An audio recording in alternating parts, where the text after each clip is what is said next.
31 minutes into the World Cup. Home soil. The U.S. is already up 1-0 off a scrambled own goal. And honestly, half the country is still trying to figure out who's even playing up front.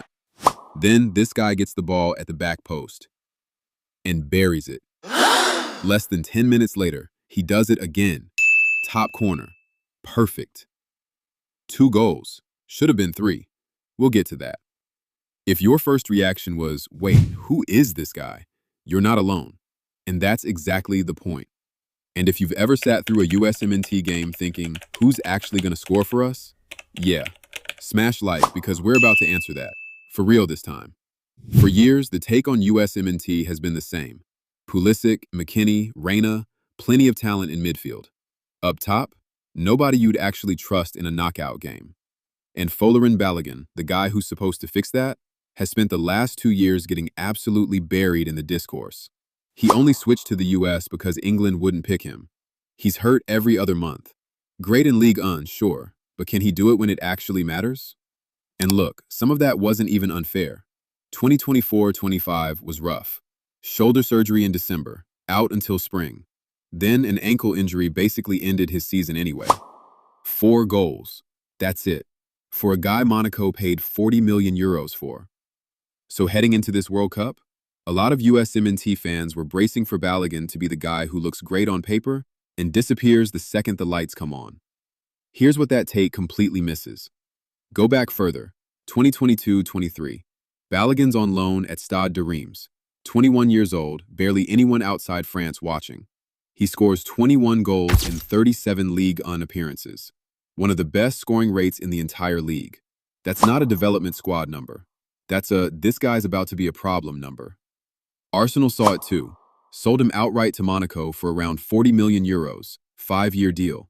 That's not throwaway loany money. That's we know exactly what we're losing money. And here's the part people forget completely. Before any of that, FIFA had to approve a one-time switch. Because Balogun played 28 times for England's youth teams. 28.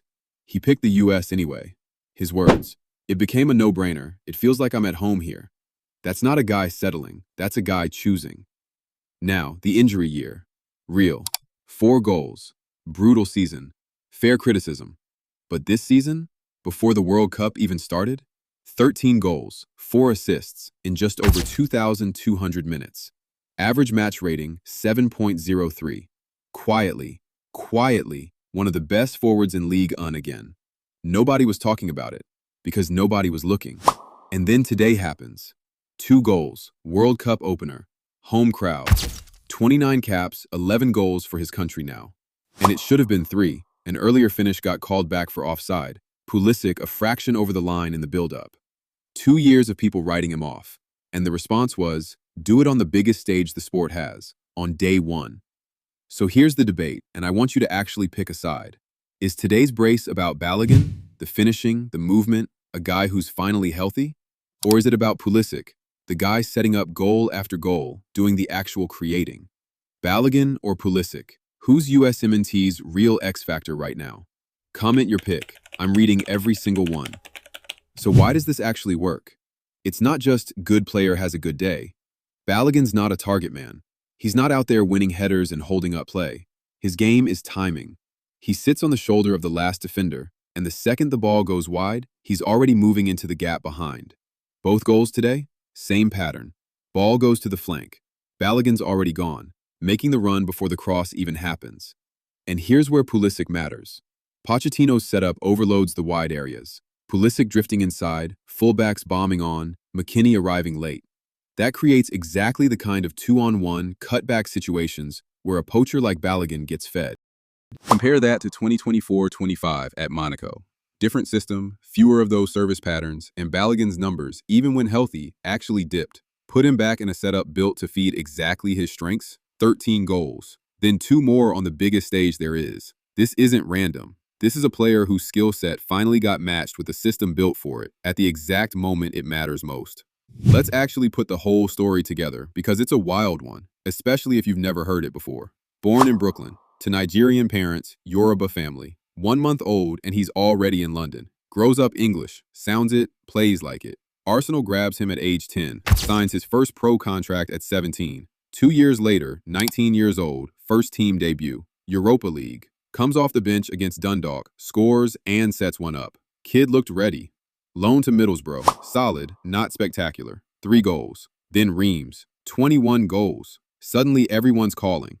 Here's the part people skip past. England's federation had him for years, 28 youth caps. Didn't matter, he picked the US anyway. And his first real moment in a USMNT shirt? June 2023, CONCACAF Nations League Final, against Canada. 34th minute, Gio Reyna slides it through, Balogun peels off his man, first time finish. 2-0, the US wins the trophy. That's the debut everyone forgot about.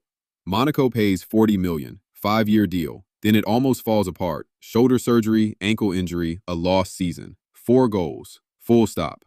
And then this season, 13 goals before the tournament even started. Quietly one of the best forwards in Ligue 1 again. And now, 2 on home soil, World Cup, Game 1. And one more name that has to be in this story, Pulisic. 2 of USA's 3 goals today run through him. If Balogun's the finisher, Pulisic's the engine making the finishing possible. Keep an eye on that partnership. It's going to be a story of this group stage. So let's call it what it is. This wasn't luck. This wasn't a good bounce on day 1. This was 2 years of build-up, a breakout loan, a brutal injury year, a quiet bounce-back season, all landing on the exact same day as the biggest stage of his career. Folarin Balogun isn't USMNT's mystery striker anymore. He's the answer to the question fans have been asking for years. And if he's doing this in Game 1, against the side that, let's be honest, isn't the toughest test on the schedule, what happens when USA hits the games that actually matter? Bottom line, Folarin Balogun was never the problem. He was the answer nobody was paying attention to. And today, he made sure you noticed. Coming up, we're looking at a player whose name you'll know by July, for reasons that have nothing to do with goals. If you're new here, this is what we do, every day, until July 19th. Hit subscribe.